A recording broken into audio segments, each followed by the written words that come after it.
kung bakit pupunta si Marcos dahil pipirma siya sa panibagong kasunduan ng pang-aalipin at pagtataksil naman para sa sambayan ng Pilipino.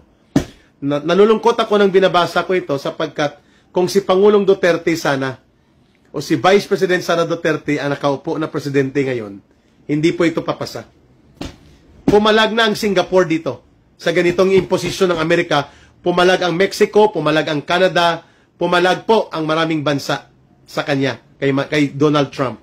Si Marcos, bahagang buntot at walang kahihiyan sapagkat hindi siya makapiyok, hindi makapalag. Ang kanyang asawa ay involved sa iskandalo ng cocaine party na may namatay pa. At ang kanyang pamilya ay involved sa pagnanakaw sa kaban ng bayan at ito po ay naka-frozen.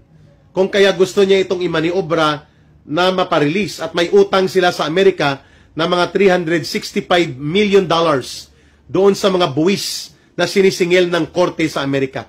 Kaya malamang sa malamang po, itong nabulgar na dokumento, na ang title po ay US-Philippines Agreement on Reciprocal Trade, na hindi po dinidiscuss sa Philippine media right now, ay pipirmahan ito ni Marcos.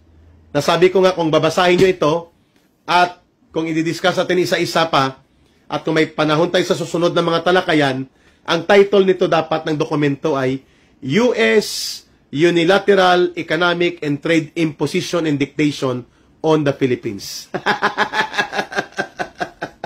Hindi po ito Reciprocal Trade Framework, mga kababayan. Ito po ay dokumento ng pang-aalipin. O, ayun, tuloy na lukot.